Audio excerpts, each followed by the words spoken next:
ماں باپ امانت ہیں جب تک وہ زندہ ہیں، جب وہ چلے جائیں گے پھر تڑپو گے، پچھتاؤ گے، ہائے وہ زندہ ہوتے میں ایسی خدمت کرتا۔ شوہر یہ سمجھے میری بیوی امانت ہے، ایسا نہ ہو جب وہ مر جائے گی تب پتہ چلے گا، اس وقت آپ نہیں۔ بیویوں کو سوچنا چاہیے میرا شوہر میرے پاس امانت ہے، جب تک یہ ہے مجھے قدر کرنی، ایسا نہ ہو کہ اس کے بعد میں تڑپتی رہوں گی۔ چیز چھن جانے کے بعد، صحت امانت ہے، جب وہ چھن جاتی ہے پھر انسان تڑپتا ہے، ہائے ہائے۔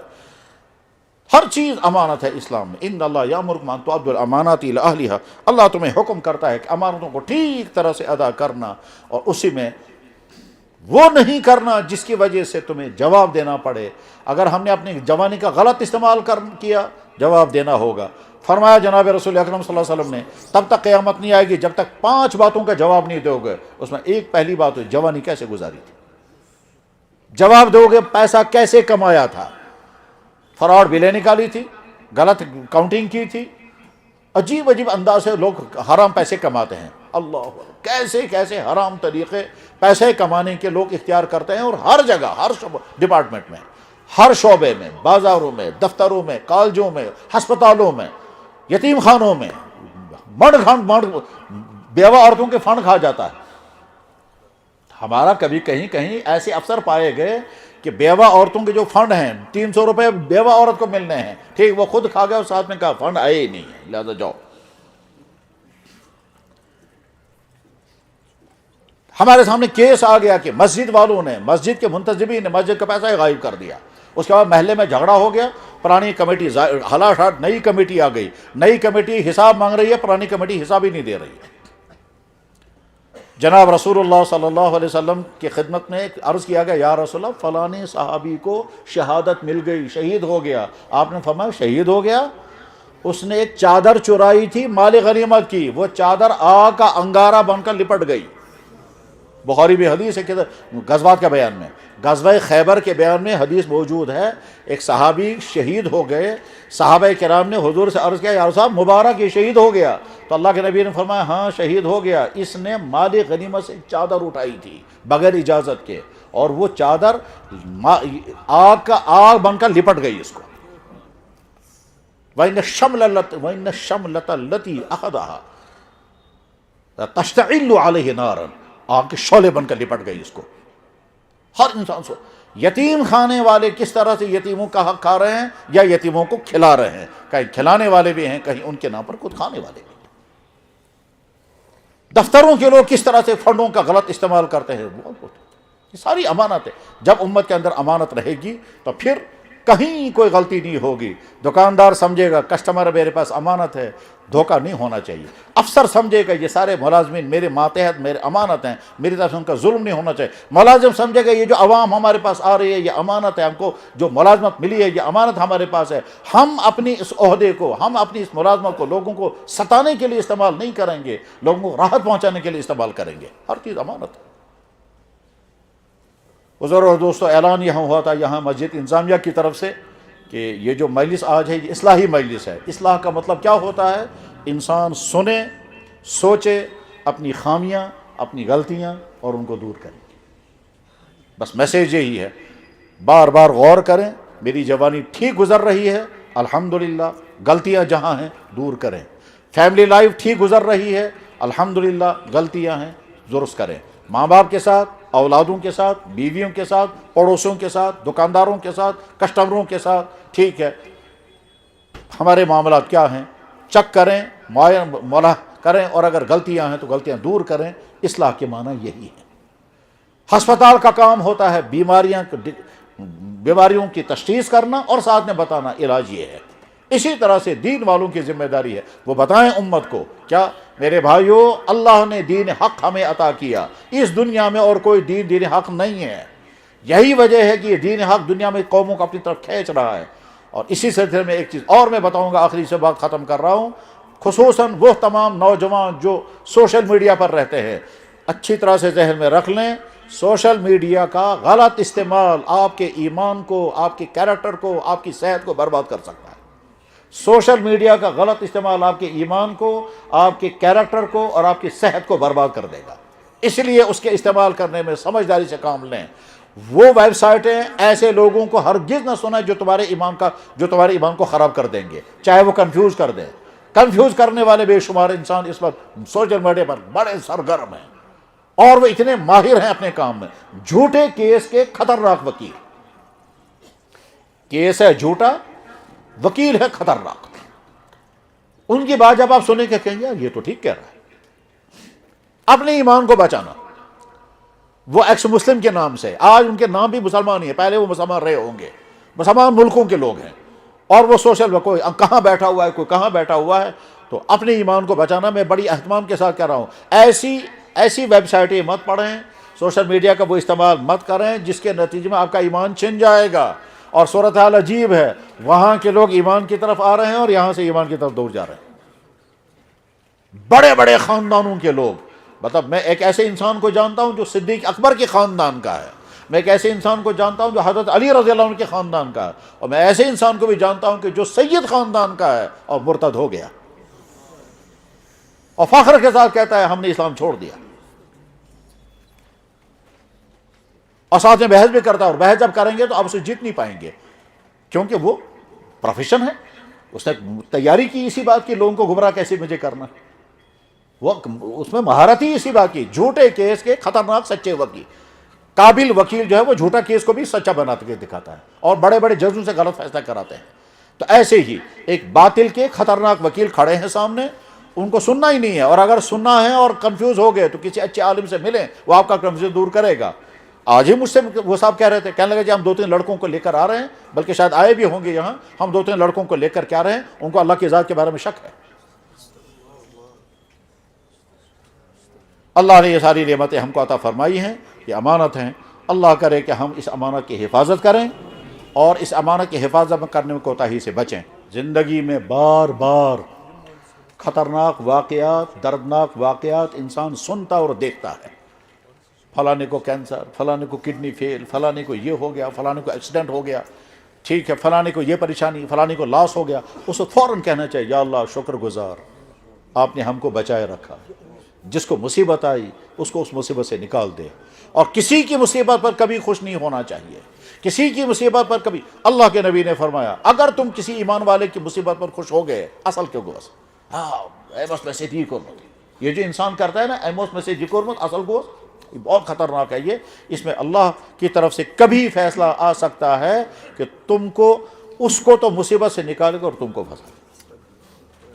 فوراً کہنا چاہیے یا اللہ جس کو مصیبت ہی آئی ہے یا اللہ اس پر رحم۔ آپ نے ابھی سنا ہسپتال میں فلانا بیمار، کیا سا دلیل دم ایکسیڈنٹ کو مت، ہائی ہائی ہائی ہائی کرنے کے بجائے فوراً کہو یا اللہ میں شکر پڑھتا ہوں آپ نے میری حفاظت فرمائی، جس کے بارے میں نے سنا اس پر میں رحم فرما۔ یہ سکھایا ہم کو جناب رسول اکرم صلی اللہ علیہ وسلم نے۔ دعا یہ ہے الحمدللہ الذی عافانی مما ابتلاہ فیہ، شکر کرتا ہوں اس اللہ کا جس نے مجھے بچایا اس مصیبت سے جس مصیبت میں فلاں مبتلا ہو گیا۔ عام طور پر لوگ یہ سمجھتے ہیں، عموماً چیمان یہ سمجھیں کہ دوسرے کی چیز ہمارے پاس ہو اور ہم ٹھیک طرح سے اس کو واپس جب پہنچائیں گے تو کہیں گے یوس امانت ہم نے واپس کر دی۔ دوسرے کی چیز ہمارے ہاتھ میں آئے، مثلاً ایک آدمی نے آپ کو کہا گاڑی آپ کے آنگن میں رکھیں گے، آپ نے اجازت دے دی، گاڑی اس نے آپ کے آنگن میں رکھی، 3 دن کے بعد وہ گاڑی لے کر گیا، آپ نے اس کی گاڑی کو کوئی نقصان نہیں پہنچایا، ٹھیک۔ ایک آدمی نے ہمارے پاس کوئی چیز رکھی، ہم نے اس کو خراب کر دیا تو کہے گا سکرت امانت میں خیانت۔ ایک آدمی نے ہمارے پاس پیسہ رکھا اور ہم نے پیسہ اس کی اجازت کے بغیر خرچ کر دیا تو کہیں گے امانت میں خیانت ہو گئی۔ یہ ہے ہمارے ہاں کا مفہوم، لیکن اسلام میں یہ مفہوم اتنا نہیں ہے، اسلام میں بہت وسیع مفہوم ہے۔ میں ان آیتوں کا پہلے ترجمہ کرتا ہوں، پھر حدیث کا ترجمہ کرتا ہوں، پھر موضوع سمجھانے کی کوشش کروں گا۔ اللہ تعالیٰ فرماتے ہیں اللہ تمہیں حکم دیتا ہے امانتیں ادا کرنا، ان اللہ یأمرکم ان تؤدوا الامانات الی اہلہا۔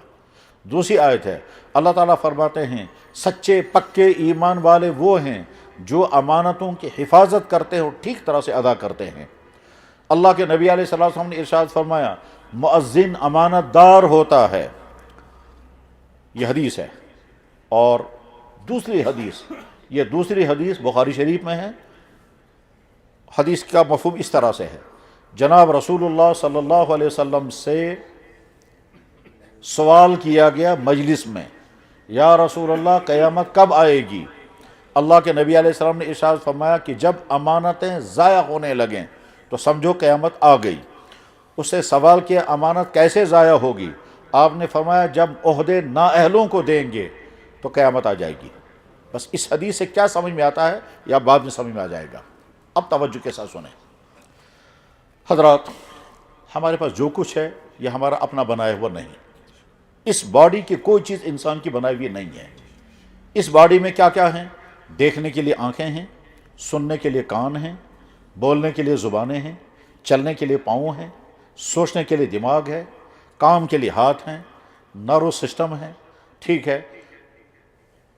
مردوں اور عورتوں میں ایموشنز بھی ہیں، فیلنگ بھی ہیں، سیکچول پاور بھی ہیں۔ یہ ساری چیزیں جتنی بھی ہیں ان میں سے کوئی چیز ہماری اپنی بنائی ہوئی نہیں ہے۔ نیند ہمیں آتی ہے، وہ نیند ہمارے کنٹرول کی چیز نہیں ہے۔ اگر دینے والا نیند نہ دے تو ساری راتیں کروٹیں بدلتے رہیں گے، نیند نہیں آئے گی، ٹھیک ہے۔ بھوک لگنا بھی ہمارے کنٹرول میں نہیں ہے، کھانا کھانے کے بعد بھوک مٹ جائے وہ بھی ہمارے کنٹرول میں نہیں ہے۔ کبھی ایسا بھی ہوتا ہے کہ کھانا کھانے کے بعد بھی بھوک نہیں مٹتی، اور کبھی ایسا بھی ہوتا ہے پانی پینے کے بعد بھی پیاس نہیں بھیگتی۔ کبھی ایسا بھی ہوتا ہے کہ پیشاب کرنے کے باوجود بھی اطمینان نہیں ہوتا ہے کہ پیشاب میں نے کر لیا۔ کھانا کھانے کے بعد اشتہا ختم ہو جانا، مال ختم کا سن، یہ بھی ہمارے کنٹرول میں نہیں ہے۔ یہ سب کچھ اوپر سے دیا ہوا ہے، اس میں کوئی چیز ہماری اپنی نہیں ہے۔ نہ آنکھ ہماری اپنی بنائی ہوئی، نہ کان ہمارے اپنے بنائے ہوئے، نہ ہاتھ ہمارے، کوئی چیز ہماری اپنی بنائی ہوئی نہیں ہے۔ اور اگر انسان کے اپنی اختیار میں ہوتا بنانا تو دنیا میں کوئی اب نارمل نہ ہوتا پھر۔ اور اب نارملوں کو دیکھنا ہو تو جا کر کے ہسپتالوں میں دیکھیں، مینٹل ہسپتال میں جا کر کے دیکھیں لوگ کیسے مینٹل ڈس آرڈر ہیں، بڑے ہسپتالوں میں جا کر کے دیکھیں کیسے معذور بچے ہیں۔ تو غرض یہ کہ ہماری باڈی کی کوئی چیز ہماری اپنی بنائی ہوئی نہیں ہے، دینے والا، پیدا کرنے والا کوئی اور ہے۔ اس کے بعد دنیا میں آ کر کے اگر ہم نے تعلیم پڑھی، تعلیم پڑھنے کے لیے دماغ چاہیے تو وہ دماغ ہمارا اپنا نہیں ہے، وہ کسی نے دیا۔ اس کے بعد گھر میں سورسز تھے، اس کے بعد ہم نے تعلیم پڑھی، تعلیم پڑھنے کے بعد اگر ہم ڈگری والے بن گئے، کوئی حافظ بنا، کوئی قاری بنا، کوئی عالم بنا، کوئی مفتی بنا، کوئی سکالر بنا، کوئی گریجویٹ بنا، کوئی پوسٹ گریجویٹ، کس نے ماسٹرز کی ڈگری کی، حتیٰ کہ کس نے پی ایچ ڈی کیا، ڈبل پی ایچ ڈی کیا، کوئی انجینئر بنا، کوئی لائر بنا، جو آدمی جو بنا اس کے لیے وہ سورسز اور اس کے لیے وہ دماغ اور وہ سب کچھ اس کا اپنا پیدا کیا ہوا نہیں ہے، کسی اور نے دیا ہے۔ ہمارے جیب میں اگر پیسہ آیا ہے تو یہ پیسہ خود ہمارا نہیں ہے، ہمارے اندر کچھ صلاحیتیں پیدا ہوئی ہیں، اس کے بعد ہم نے پیسہ کمایا۔ تو مطلب کیا ہوا؟ مطلب یہ ہوا ہماری یہ جوانی امانت، ہماری یہ زندگی امانت، اس جوانی میں آنکھیں وہ بھی امانت، اس زندگی کے اندر سننے والا کان وہ بھی امانت، سوچنے والا دماغ یہ بھی امانت، جیب میں جو پیسہ ہے یہ بھی امانت، باڈی کے اندر جو مردانگی ہے وہ بھی امانت، جسم کے اندر جو خوبصورتی ہے یہ بھی امانت، گھر ہے وہ بھی امانت، یہاں تک کہ اگر کوئی عہدہ مل گیا وہ بھی امانت۔ عہدہ چاہے ایک آدمی کو امام بن گیا، امامت عہدہ ہے، یہ امانت ہے۔ ایک آدمی مسجد کا پریزیڈنٹ بن گیا، یہ پریزیڈنسی، یہ امانت ہے۔ ایک آدمی یتیم خانے کا سربراہ بن گیا، یہ امانت ہے۔ ایک آدمی کرسی والا بن گیا، یہ امانت ہے۔ اور ایک آدمی ملک کا سربراہ بن گیا، یہ امانت ہے۔ ہر چیز امانت ہے، ہر چیز امانت ہے، کیونکہ کوئی چیز ہماری اپنی بنائی ہوئی نہیں ہے۔ ہمارے دین کا کنسپشن یہ ہے کہ انسانوں تمہارے پاس جو کچھ ہے یہ اللہ کی امانت تمہارے پاس ہے۔ اللہ یہ دیکھ رہے ہیں، میں نے اس کو دیا ہے، میں دیکھوں گا یہ استعمال کیسے کرے گا، اور اس لیے تمہیں ایک ایک چیز کا حساب دینا ہے۔ ان امانتوں میں سب سے پہلی امانت جو ہے وہ جوانی ہے۔ کیوں امانت جوانی؟ اس لیے کہ سٹارٹ یہیں سے ہوتا ہے۔ انسان کی زندگی کے 4 پورشن ہیں، انسان کی زندگی کے 4 سٹیج ہیں۔ پورشن نمبر 1 ماں کے پیٹ میں، وہ ہے 9 مہینے، وہ انسان کے کنٹرول کی چیز نہیں، انسان اس میں کچھ نہیں کر سکتا۔ نہ اللہ کو ہمارے ہیلپ کی ضرورت، نہ اللہ ہمارا انٹرفیئر برداشت کرے گا، نہ ہمارا کوئی سجیشن لے گا، نہ کوئی کمی تھی تو ہم وہاں سے یہاں سے اس میں وہ کمی کو برا، نہ ہی کچھ نہیں ہوگا۔ اس میں تو صرف اللہ کا نظام یہ ہے کہ مرد اور عورت کا نطفہ، عورت کے مرد اور عورت کا نطفہ، مرد کا سیمن، عورت کا ایگ، یہ دونوں ایک خاص قسم کے ملاپ کے نتیجے میں عورت کے پیٹ میں رحم میں جمع ہو گئے، بس اتنا ہی، اس کے بعد آگے کچھ نہیں کر سکتا انسان۔ اللہ فرماتے ہیں افرأیتم ما تمنون اانتم تخلقونہ ام نحن الخالقون، تم نے کیا ہے؟ تم نے صرف اتنا کیا، منی کا قطرہ اپنی باڈی سے نکال کر اس کی باڈی تک پہنچایا، اور وہ بھی تب پہنچایا جب میں نے سارا سسٹم رکھا تھا۔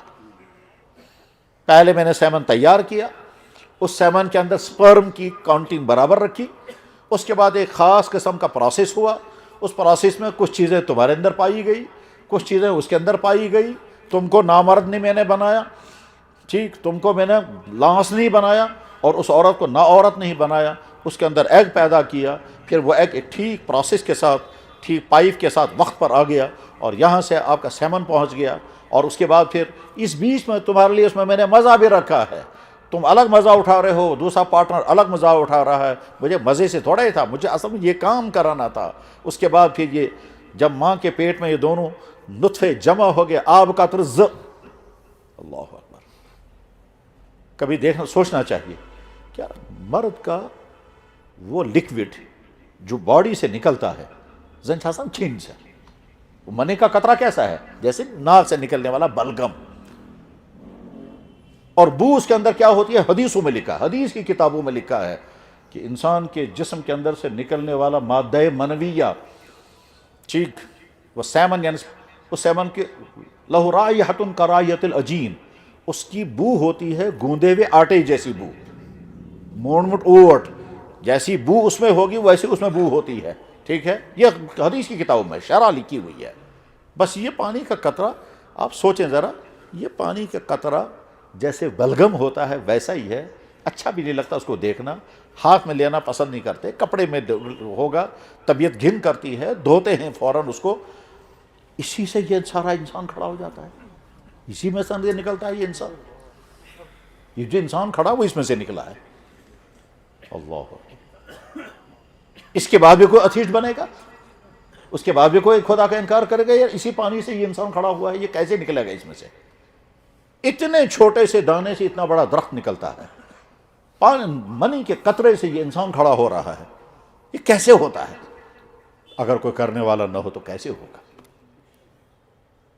بہرحال تو یہ جو باڈی کے اندر تیار، یہ اللہ کے پیدا، تو جب یہ انسان ماں کے پیٹ میں تھا تو وہاں تو ہمارا وہاں کچھ نہیں، اللہ نے جو چاہا وہ بنے گا، جیسا چاہا ویسا بنے گا، شکل اس اللہ نے بنائی، مرد بنایا، عورت بنایا، نارمل رکھا، ایب نارمل رکھا، جو چاہا اللہ نے بنا، ٹھیک 9 مہینے کے بعد باہر آ گیا، اور 9 مہینے کے بعد باہر آ گئے، یہ پہلا پورشن زندگی کا ختم ہو گیا، اس میں انسان کا کچھ نہیں ہے۔ ہاں، آپ صرف آج کے زمانے میں جا کر ٹیسٹ کریں گے، الٹرا ساؤنڈ کریں گے، اور بار بار الٹرا ساؤنڈ کریں گے، پھر ڈاکٹر کہتے ہیں ہارٹ بن رہا ہے، یعنی 5 ویک ہو گئے، 7 ویک ہو گئے، بس ویکنگ کے ساتھ، اور کبھی ڈاکٹر کہے گا اب نارمل ہے بچہ، ایبارٹ کر دو، کبھی مسکیریج ہو جائے گا، کبھی کچھ ہوگا، لیکن انسان آگے اس کمی کو دور نہیں کر سکتا۔ اگر ماں کے پیٹ میں کوئی کمی رہ گئی، ڈاکٹر جو ہیں وہ تھوڑا سا علاج تو کر سکتے ہیں، لیکن نہیں۔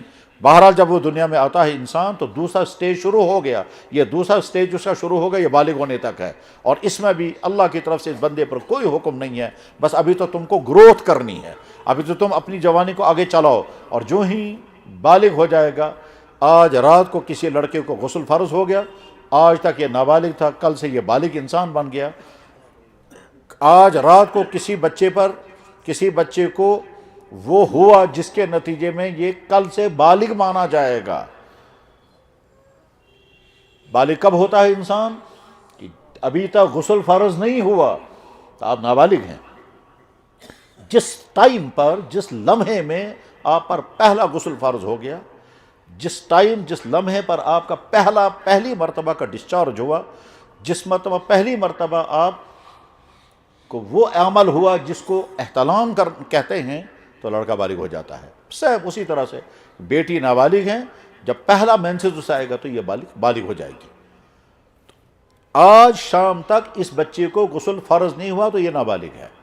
رات کو یہ سویا، رات کے 3 بجے پہلی مرتبہ اس کو غسل فرض ہو گیا، تو صبح فجر کی نماز پر یہ جب اٹھے گا تو یہ بالغ انسان ہے۔ کل رات اس نے مغرب کی نماز نہیں پڑھی، کوئی جرم نہیں، آج فجر کی نماز نہیں پڑھے گا تو مجرم، کیونکہ بالغ بن گیا، تو نئی زندگی سٹارٹ ہو گئی۔ زندگی کا تیسرا سٹیج، اور یہی سب سے اہم ترین معاملہ، یہاں سے اب آپ باقاعدہ بالغ ہیں۔ کل رات اللہ نے آپ کو نہیں کہا اقیم الصلاۃ، نماز پڑھو، آج صبح اللہ فرمانے کھڑے ہو جاؤ نماز پڑھو۔ تم کل نابالغ تھے اس لیے میرا آرڈر نہیں آیا، آج تم بالغ ہو، میرا حکم آ گیا۔ کل رات اللہ نے یہ آپ کل شام اس نے ٹی وی پر گندے نامناسب سین دیکھے تھے، اللہ نے فرمایا ابھی تم نابالغ ہو، دیکھنا ٹھیک نہیں لیکن گنہگار نہیں ہو، اور اب فجر کے بعد جب آپ دیکھیں گے تو آپ مجرم بن جائیں گے، کیوں اب آپ بالغ ہو گئے، یعنی حلال و حرام کا سارا قانون آپ پر لاگو ہو گیا۔ جناب والا آج تک آپ نے جوائن نہیں کیا تھا، اس لیے آپ پر کوئی قانون لاگو نہیں ہوا تھا، آج کے بعد آپ نے جوائن کر لیا، اور کنٹونمنٹ ایریے میں اگر آپ آ گئے تو آپ کے لیے سارا قانون لاگو ہو گیا۔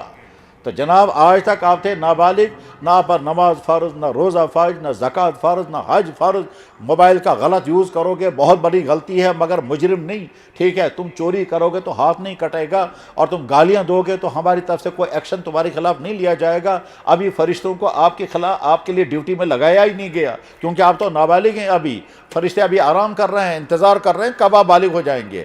اور کل آج رات آپ پہلی مرتبہ بالغ ہو گئے، آج رات تم کو پہلی مرتبہ واقع لکم عمل الاحتلام، آج رات تم کو پہلی مرتبہ نائٹ فال ہوا ہے، آج تم کو پہلی مرتبہ مینسز کا واقعہ پیش آ گیا ہے، تم کو پہلے سمجھ بھی نہیں آیا یہ ہوا کیا، لیکن ہو گیا یہ واقعہ، تو صبح سے اب آپ بالغ ہیں، نماز بھی فرض ہے، روزہ بھی فرض ہے، پیسہ تمہارے پاس ہے تو زکوٰۃ بھی فرض ہے، اور اگر اور زیادہ پیسہ ہوگا تو حج بھی فرض ہو گیا۔ آج کے بعد تم ماں باپ کے سامنے بد کلامی کرو گے تو مجرم بن جاؤ گے، کل تم ماں باپ کو بد کلامی کر رہے تھے، ہم نے تم کو مجرم ڈکلیئر نہیں کیا کیونکہ تم نابالغ تھے، تو زندگی کا دوسرا پورشن سٹارٹ ہو گیا۔ اب اللہ تعالیٰ فرماتے دیکھو تم بالغ ہو گئے نا، اب تمہارا یہ ٹین ایج چل رہا ہے، اس ٹین ایج میں اپنی باڈی کی حفاظت کرنا، یہ گروتھ کر رہی ہے، اس گروتھ کرنے والی باڈی کو نقصان نہیں پہنچانا، کیونکہ آگے چل کر تم کو مرد بن کر زندگی گزارنی ہے، اور جب تم مرد بن کر زندگی گزارو گے اس کے لیے تم کو بالکل فل باڈی والا مرد چاہیے، اس باڈی کا فزیکل نقصان نہیں کرنا، اس باڈی کو ایسا مت کر، نہ اس کو گندی چیزیں کھلاؤ، نہ مضر صحت چیزیں کھلاؤ، ہر وہ چیز جس کی وجہ سے تمہارے اس گروتھنگ کو رکاوٹ آ جائے وہ نہیں کرنا۔ ہر بولنے والے کو چاہیے اپنی نیت ٹھیک کرے، اور ہر سننے والے کو بھی چاہیے کہ اپنی نیت ٹھیک کرے۔ پرت اکس بوزن ولس چاہے سو بوزن وول بت آسہ، نیت ٹھیک رکھنا ضروری۔ اکثر ایسا ہوتا ہے کہ نیت ٹھیک نہیں ہوتی ہے تو جتنا فائدہ ہونا چاہیے وہ فائدہ نہیں ہوتا۔ پھر نیت کیا ہونی چاہیے اور کیا نہیں ہونی چاہیے، کیا نہیں ہونی چاہیے۔ کبھی انسان سوچتا ہے بس ویسے تو بیکار بھی ہے، پھر وچو یم کیا بنا، اس کا مطلب آپ کی نیت ہے ہی نہیں صحیح، آپ تو چیک کرنے کے لیے آئے ہیں، بائی دی وے آ گئے۔ جس شوق کے ساتھ، جس جذبے کے ساتھ بیٹھنا چاہیے، سننا چاہیے، وہ گویا آپ کے اندر نہیں ہے۔ تو کچھ لوگوں میں تو یہ کچھ لوگوں کو یہ ہوتا ہے کہ اس وچو امس توگا بیان کروں کنہ، پھر وہ کمپیئر بھی کرتے ہیں کہ اس نے بھی بیان کیا، اس نے بھی بیان کیا، فلاں مولانا صاحب، فلاں خطیب صاحب اس طرح بیان کرتے ہیں، ان کا بیان اس سے اچھا ہے یا اس سے کمتر ہے، تو بیٹھنے والا جو ہے وہ نمبر دینے بیٹھتا ہے۔ سشاسن ذہنس مز ہم سن بیان زیادہ مزدار، یم سن چن خاص کہیں، اس کو زیادہ اچھا بولنا آتا ہے، یہ زیادہ نئی باتیں سناتا ہے، تو بس آدمی اسی چکر میں رہتا ہے کہ میں کمپیئر کرتا رہوں گا، تقابل کرتا رہوں گا، اس کا بیان کیسا ہوتا ہے، فلانے کا بیان کیسا ہوتا ہے، مزہ کس کے بیان میں آتا ہے، رونا کس کے بیان میں آتا ہے، نئی باتیں کس کے بیان میں معلوم ہوتی ہیں، یہ اور اسی طرح کی چیزیں۔ تو بس آدمی بعد میں جب واپس نکلتا ہے سوچتا ہے ایم کو اصل بیان نہ خاص کن کو خاص نہیں، بس یہی سوچتا رہے گا، نکل جائے گا۔ تو یہ نیت بھی ٹھیک نہیں ہے۔ نیت کیا ہونی چاہیے؟ نیت ہونی چاہیے کہ میں دین سننے کا محتاج ہوں، دین سننے کا ضرورت مند ہوں، دین سننے کا شوقین ہوں، اس وجہ سے کہ میں مسلمان ہوں، میں اللہ کا بندہ ہوں، میں اللہ کے نبی کا امتی ہوں، میرا دین اسلام ہے، دین اسلام مجھے سننا بھی ہے، سمجھنا بھی ہے، یاد بھی رکھنا ہے، اس پر عمل بھی کرنا ہے، لہذا میں اپنا دین سننے کے لیے بیٹھوں گا، اور توجہ کے ساتھ، شوق کے ساتھ، فکر کے ساتھ، یاد رکھنے کی ارادے کے ساتھ بیٹھ کر سنوں گا۔ پھر بیان کرنے والا جب بیان کرے گا تو بہت ساری چیزیں وہ ہوں گی جو مجھے آلریڈی پہلے سے معلوم ہیں، ٹھیک ہے، اگر اس نے ایسی بات بیان کی جو مجھے پہلے سے معلوم ہے تو میں چیک کروں گا میں اس پر عمل کر رہا ہوں یا نہیں، اگر میں اس پر عمل کر رہا ہوں تو میں خوش ہو جاؤں گا کہ جو چیز دین کے نام پر بیان کرنے والے نے بیان کی مجھے پہلے سے وہ معلوم بھی ہے اور اس پر میں عمل بھی کر رہا ہوں، تو الحمدللہ شکر ہے۔ اور آج میں نے پھر یہ بات سنی ہے تو آج میں پھر ارادہ کرتا ہوں، آج تک میں عمل کرتا رہا اور آئندہ بھی عمل کرتا رہوں گا۔ یہ سننے والے کو سوچنا چاہیے، اور اگر سننے والے نے کوئی ایسی بات سنی کہ جس پر وہ عمل نہیں کر رہا ہے تو فوراً اپنے آپ کو چیک کر کے بتانا ہے کہ دیکھو تم نے یہ بات پہلے بھی سنی تھی، آج پھر تم نے سنی، اور آج تم نے پھر سنی ہے مگر تم عمل اس پر نہیں کر رہے ہو، آج ارادہ کرو، ورنہ اللہ کو جواب نہیں دے سکتے۔ کیوں نہیں دے سکتے؟ اللہ تعالیٰ فرمائیں گے بار بار تیرے سامنے میری یہ بات آئی تھی، فلانے دن بھی فلانے میرے ایک بندے نے تو نے یہ بات سنائی تھی، اس کے باوجود تو نے عمل کیوں نہیں کیا؟ تو اس وقت میں کیا جواب دوں گا؟ پھر اپنے آپ سے لڑنا شروع کرنا ہے۔ بس یہاں سے میں ایک نئی بات سمجھا رہا ہوں، انسان کو ایک جنگ تو ہے جو دوسروں سے کرنی پڑتی ہے، اور ایک جنگ وہ ہے جو اپنے آپ سے کرنی پڑتی ہے۔ یہ اپنے آپ سے جنگ زیادہ مشکل ہے دوسروں کے مقابلے میں۔ میرا شوق کچھ اور ہے، اللہ کا حکم کچھ اور ہے، تو مجھے اپنے شوق سے جنگ کرنی ہے۔ میری تمنا کچھ اور ہے، اللہ کے نبی کا حکم کچھ اور ہے، مجھے اپنے لڑنا پڑے گا۔ میرا مفاد کچھ اور ہے، اللہ کا حکم کچھ اور ہے، مجھے لڑنا پڑے گا اپنے آپ سے۔ تو شیطان سے الگ لڑنا ہے، نفس سے الگ لڑنا ہے، ماحول سے الگ لڑنا ہے، ٹھیک، سوسائٹی کے اندر چلنے والی ٹرنڈ، سوسائٹی کے اندر چلنے والی ٹرنڈ، سوسائٹی کے اندر چلنے والا فیشن مجھے کہتا ہے تم بھی ایسے ہی بنو، اور اللہ کے نبی کا حکم مجھے کہتا ہے ایسا مت کرو، تو مجھے جنگ کرنی ہے اب، اور وہ کولڈ وار ہے، چھپی ہوئی جنگ ہے۔ تو اب جو ہی میں سنوں گا یہ بات تو مجھے اپنے آپ سے جنگ کرنی ہے، اور اس کے بعد پھر اندر سے شوق آئے گا کرو، اور یہاں سے میں نے اللہ کا حکم سنا، اللہ کے نبی کا حکم سنا مت کرو، تو اب یہ اس کے بعد پھر اپنے آپ سے کہنا ہے کہ بھائی صاحب یہ جو کچھ سنایا گیا، یہ اللہ اور اللہ کے نبی کا حکم سنایا گیا، اور تم یہ ماننے کے لیے تیار نہیں، کرنے کے لیے تیار نہیں ہو، ٹھیک ہے، اگر کل کو تم بیمار ہو جاؤ گے اور کوئی ڈاکٹر تمہیں کہے گا فلانی چیز استعمال مت کرنا، اس وقت کیا کرو گے تم؟ اس پنس پانس مانو، میں تھوڑا اور اس کو سمجھاؤں گا۔ جب بھی دین کی بات سننے کے لیے کسی مجلس میں بیٹھیں تو اچانک اندر ایک جنگ شروع ہو جاتی ہے۔ مثلا بیان کرنے والے نے بیان کیا، میں مثال بتاتا ہوں، ایک ہی مثال سے 3-4 چیزیں سمجھانے کی کوشش کروں گا۔ یہاں جو بیٹھ کر بیان کرنے والا ہے یا جائے اس جھوٹ بیان کرنا خطرہ، فرض کرتے ہیں اس نے مجھ سے حدیث پڑھی ہے، 30-40 سال ہو گئے ہم کو حدیث پڑھاتے ہیں، فرض کرتے ہیں اس نے ہم سے ہی پڑھا ہے، ہمارا وہ شاگرد ہے، اور وہ بیان کرنے کے لیے بیٹھا، اور ہم بھی سننے والوں میں، سامعین میں ہم بھی ہیں، تو مجھے اس وقت ذہن میں یہ نہیں آنا چاہیے یہ میرا اسٹوڈنٹ، میرا شاگرد، پڑھنا مجھے کیا اتنا ہے، میں دین، یہ کیا مجھے دین سنائے گا؟ نہیں، اس وقت مجھے طالب بن کر، محتاج بن کر اللہ کا دین شوق کے ساتھ سننے کے لیے بیٹھنا ہے۔ مجھے یہ نہیں دیکھنا ہے بیان کرنے والا کون ہے، مجھے یہ سوچنا چاہیے اس وقت کہ بیان کرنے والا اللہ کا اور اللہ کے نبی کے حکم سنانے کے لیے بیٹھا ہے۔ اب یہ جو بیٹھا ہوا ہے اس نے بیان شروع کیا، اس نے حدیث پڑھی، کوئی بھی حدیث، اتفاق یہ ہوگا کہ وہ حدیث میں نے ہی پڑھائی تھی اور یاد آ گیا مجھے، اتفاق سے اس دن اس کو میں نے ڈانٹ بھی دیا تھا، کیونکہ جب اس نے حدیث پڑھی تھی اس دن، تو جب اس نے خود عبارت پڑھی تو غلطی کھا گیا، تو استاد ہونے کے ناطے میں نے اس کو ڈانٹا، پھر اس کی عبارت صحیح کی، پھر اس کا ترجمہ صحیح کرایا، ٹھیک ہے، اور پھر اور بھی کچھ ہو گیا تھا، بس وہ سبق میں اس کو نیند آ رہی تھی تو ڈانٹ بھی دیا۔ یہ سارا واقعہ مجھے یاد آ گیا، اور ساتھ میں یہ بھی یاد آ گیا کہ یہ حدیث تو میں نے ہی پڑھائی اسے، اب وہی حدیث مجھے سنا رہا ہے۔ کیا سنا ہے اس نے؟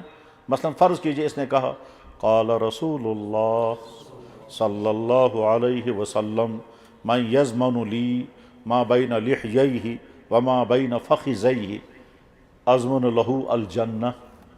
جو ہی اس نے یہ حدیث سنائی مجھے یاد آ گیا کہ یہ حدیث میں نے ہی پڑھائی تھی، میں نے اس کا ٹرانسلیشن کیا تھا، میں نے اس کی تھوڑی سی تشریح کی تھی، تو جو ہی میں نے یہ حدیث سنی ممکن ہے میرے دل میں خیال آئے گا میں نے حدیث پڑھائی، یہ کیا مجھے ترجمہ سنائے گا، یہ کیا اس کی تشریح کرے گا، میں ان کی موضوعات، تو میرا ذہن ہٹ جائے گا۔ اس کے مقابلے میں فوراً مجھے خیال آنا چاہیے یہ کرے گا ترجمہ، ترجمہ مجھے معلوم ہے، اس کے بعد اب مجھے بھی معلوم ہے اور یہ پھر ترجمہ کرے گا، اور اب اس حدیث سے میرے لیے ایک میسیج آ رہا ہے، تو مجھے فوراً چیک کرنا ہے کہ اس پر میں عمل کر رہا ہوں یا نہیں۔ اس وقت مجھے یہ خیال نہیں آنا چاہیے کہ یہ کیا بوزنائے میں حدیث، یہ کیا کر میں ترجم یہ کیا ہشنائے میں یہ چمون شاگرد۔ اس وقت مجھے خیال یہ آنا چاہیے کہ اس حدیث میں جو میرے لیے حکم ہے میں اس پر عمل کر رہا ہوں یا نہیں۔ اگر میں پچھلے 15-20 سال 20-30 سال سے یہ حدیث پڑھ رہا ہوں اور پڑھا رہا ہوں، اور آج پھر میرا شاگرد مجھے یہی حدیث سنا رہا ہے، سننے والوں میں بھی بیٹھا ہوں، تو مجھے تو چیک کرنا ہے نا اپنے آپ کو کہ میں اس پر عمل کر رہا ہوں یا نہیں۔ اب اس نے ترجمہ شروع کیا اور مجھے فکر چڑھ گیا کہ میں پانس میں چیک کروں میں اس پر عمل کر رہا ہوں یا نہیں۔ اس نے ترجمہ کیا، فرمایا جناب رسول اللہ صلی اللہ علیہ وسلم نے میں یضمن لی، جو مجھے گارنٹی دے گا، ما بین لحییہ، اس چیز کی جو دونوں جبڑوں کے بیچ میں ہے یعنی زبان، وما بین فخذیہ، اور اس چیز کی جو دونوں رانوں کے بیچ میں ہے پرائیویٹ پورشن، جو اس کی مجھے ضمانت دے گا یعنی ان کا غلط استعمال نہیں کرے گا، میں اس کو ضمانت دیتا ہوں وہ میرے ساتھ جنت میں آئے گا۔ تو مجھے فوراً سوچنا ہے کیا میں اس پوزیشن میں ہوں کہ میں قیامت کے دن اللہ کے نبی کے سامنے، اللہ کے سامنے کھڑے ہو کر کہتا ہوں یا اللہ میں ضمانت دے رہا ہوں میں نے اپنی زبان کا غلط استعمال نہیں کیا، میں ضمانت دے رہا ہوں میں نے اپنے پرائیویٹ پورشن کا غلط استعمال نہیں کیا، اور میں کیا ضمانت دوں گا؟ آپ کے پاس تو ساری دستاویز موجود ہے، آپ کے پاس تو سارا ریکارڈ موجود ہے، میرے فرشتوں کا لکھا ہوا ریکارڈ موجود ہے، لیکن آپ نے مجھ سے کہا ہے میں ضمانت دے رہا ہوں۔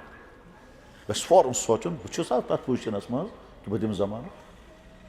اب جب میں سوچ میں پڑ گیا تو مجھے اپنی ساری پیچھے زندگی ڈھونڈنی ہے، میں بالغ کب ہوا تھا، پھر اس کے بعد کیا ہوا ہے، پھر میں کیا کرتا رہا، اب ساری زندگی کو میں چیک کر رہا ہوں، میں مش کنجائی غلطی گمت سے۔ اسی میں سوچتے سوچتے مجھے خیال آیا فلاں دگن تو غلطی ہو گئی، وہ کیا بھائی، چاہے زبان سے چاہے، اور سوچتے سوچتے مجھے خیال آیا کہ نہیں، یہ جو دوسرا پارٹ ہے حدیث کا جس میں اللہ کے نبی نے فرمایا جو مجھے اس کی گارنٹی دے گا اس دوسرے پارٹ کی کہ اس کا غلط یوز نہیں کیا، تو میں نے سوچا زندگی بھر تو میں نے تو کبھی یہ غلطی نہیں کی ہے، تو مجھے خوشی ہو گئی، الحمدللہ الحمدللہ۔ دوسرا پارٹ وہ ہے جس کی میں گارنٹی دے سکتا ہوں، یا اللہ بہ کے ونت گارنٹی دے، اور میں کیا گارنٹی، آپ کے پاس ریکارڈ موجود ہے، پھر بھی آپ یہ نبی نے مجھ سے گارنٹی مانگی ہے، میں آج تک غلط استعمال کیا، آج کے بعد بھی نہیں کروں گا، اور اب کیا کروں گا، اب تو بڑھاپا شروع ہو گیا۔ لیکن پہلا والا پارٹ، میں نے بد کلامی تو نہیں کی، میں نے غیبت تو نہیں کی، میں نے کسی کو دکھ تو نہیں پہنچایا، میں نے چغل خوری تو نہیں کی، گانے تو نہیں گائے۔ اس زبان سے جتنے گناہ ہوتے ہیں، اور یہ سوچتے سوچتے مجھے خیال آیا کہ اللہ کے نبی نے ایک مرتبہ ایک صحابی سے فرمایا، جب انہوں نے کہا یا رسول اللہ مجھے آپ نصیحت کریں، تو آپ نے زبان پکڑ کر تھا اس کو کنٹرول میں رکھا۔ اب میں سوچ رہا ہوں میں اپنی زبان کو کنٹرول میں رکھوں گا یا نہیں۔ اب مجھے کہاں خیال رہے گا مولانا صاحب جو بیان کر رہا ہے اس توگا بیان کروں کہ نہ، مجھے تو سارا فکر سوار ہو گیا اپنا۔ سامعین کا مزاج یہ ہونا چاہیے، تو شکاتی میں سمجھ، جب بھی سامعین بن کے بیٹھیں گے تو یہ مزاج ہونا چاہیے کہ ایم کور بیان ات مز ون یہ بہ کرہا چک پانس بہ ات پہ عمل کرت کہ نہ، مے مش کوتا ہی، میں بس اخ خلاف کورمت۔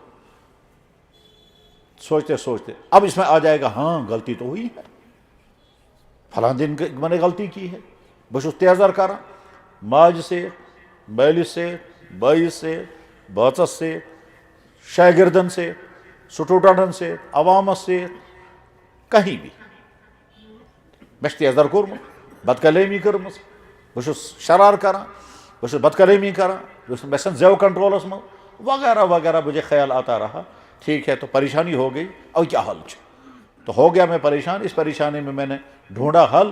اب مجھے بتانے والے نے کہا کہیں ہر مسئلہ سنو، تم توبہ کرو اور اللہ سے معافی مانگو، اللہ کہتا ہے میں معاف کرنے کے لیے تیار ہوں، مگر آب دویم پریشانی کیا، میں زیو کنٹرولس میں روزان، بس نہ ہیکان پنس کرا، میں اپنے غصے کو قابو نہیں کر پاتا، غصہ مجھے دبا، تو اس کے بعد اس کا علاج ڈھونڈنا ہے، غصہ کیوں کنٹرول میں نہیں ہوتا۔ ایک دفعہ میرے پاس ایک آدمی آیا تو میں بہت واریاہ شرار کران، میں کنٹرول ہی روزان، میں تو بس کس سے تو گھر شرین بوچن سے، میں تو بس اچھا تم کو معلوم ہے یہ جو غصہ ہے نا بہت چالاک ہے. کیا اب اس کو کہاں سمجھ میں آئے گا چالاک ہے؟ میں نے کہا دیکھو، اگر تمہیں سڑک پر کوئی آدمی گاڑی سے نیچے اتار کر کے تمہارے ساتھ اگر بد کلامی کرے گا، ٹھیک، غصہ آتا ہے وہاں؟ میں نے کہا کیا کرو گے وہاں؟ کہتے چپ کریں گے، برداشت کریں گے. میں نے کہا یہ غصہ چالاک. وہاں وہ جانتا ہے اس کے سامنے اگر ٹکراؤں گا تو اور پریشانی آئے گی.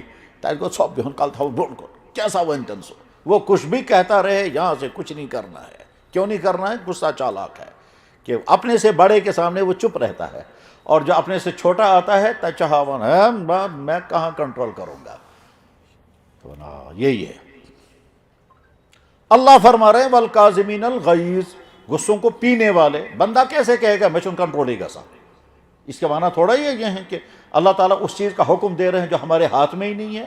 بندہ کہتا ہے جناب مشن کنٹرول ہی گسا، بہکے نشرہ کنٹرول کرے. کیوں نہیں کر سکتے؟ اللہ تو فرما رہے ہیں نا غصے کو قابو میں رکھو. والکاظمین الغیظ. میرے بھائیوں میں سمجھا رہا تھا کیا کہ بیان سننے کے لیے جب انسان بیٹھے اس وقت یہ نہیں دیکھنا چاہیے مولانا صاحب کون ہے، کہاں کا ہے، امس توگا کاشر بولن کن نہ، ٹھیک، ایم کر نہ امس گھس فوراً اتھی پر توجہ، ایم کس چیز. بالکل اسی طرح سے جیسے ہم ڈاکٹر کے پاس جب جائیں گے، ٹھیک ہے، تو وہاں ہم نہیں دیکھتے ہمس بیمارس کیا، ہمس کیا کلینک کیسا ہے، کیلنڈر کون سے لگے ہیں. نہیں، وہاں تو میرا کنسرن وہاں یہ ہے کہ ڈاکٹر ٹھیک طرح سے مجھے چیک اپ کرے. میرا کنسرن وہاں یہ ہے کہ میری بیماری کا ڈائیگنوز ہو جائے. میرا کنسرن یہ ہے کہ میں دوائی کو اچھی طرح سے یاد رکھوں گا، پھر پابندی کے ساتھ ٹائمنگ کے ساتھ میں دوائی کھاؤں گا. اور میرا کنسرن یہ ہے کہ مجھے اچھی طرح سے پتہ چلنا چاہیے پرہیز کا چیز کروں، اور جب میں باہر نکلوں گا تو اس پلان کے ساتھ نکلوں گا کہ پابندی سے دوائی بھی کھاؤں گا اور پابندی سے پرہیز بھی کروں گا. میں نے ڈاکٹر سے کہا میں نے پچھلے سال انہی دنوں میں مجھے ہارٹ اٹیک آیا، ٹھیک، میرے ایک شاگرد کو ہارٹ اٹیک آ گیا، وہ دنیا سے چلا گیا. مجھے ہارٹ اٹیک آیا، میں ٹھیک ہوں. اس کا مطلب یہ نہیں ہے کہ میرا کوئی کمال، یہ تو اللہ کا فیصلہ. تم اس خدا ٹائم تو سدھراؤ، میں خدا میں ٹائم تو اسی. مگر میں ڈاکٹر سے کہہ رہا تھا ابھی چند دن پہلے، میں نے کہا ڈاکٹر صاحب ایک چیز میں آپ کو بتاتا ہوں، اس دن سے لے کر آج تک میں نے ایک دن بھی دوائی مس نہیں کی. کاش میں جیسے آپ کو گارنٹی دے رہا ہوں میں نے ایک دن بھی دوائی مس نہیں کی. میں اللہ کو گارنٹی دیتا یا اللہ بالغ ہونے سے لے کر آج تک میں نے ایک دن کی نماز مس نہیں کی. کاش بات اس پوزیشنس مس. میں ڈاکٹر کو کہہ رہا ہوں جس دن سے آپ نے دوائی میری سٹارٹ کی اور آپ نے کہا تھا مس نہیں کرنا، میں نے اس دن سے آج تک ایک دن بھی مس نہیں کی. پورا سال ہو گیا ایک دن بھی شام کی دوائی میں نے مس نہیں کی. کاش باسات پوزیشنس مس بونا خدا ہے یا اللہ جس دن آپ نے مجھ پر نماز فرض کی ہے اس دن سے آج تک میں نے ایک دن بھی آپ کا آرڈر میں نے مس نہیں کیا. کاش باسات پوزیشنس مس، مگر چست نہیں ہوں اس پوزیشن میں.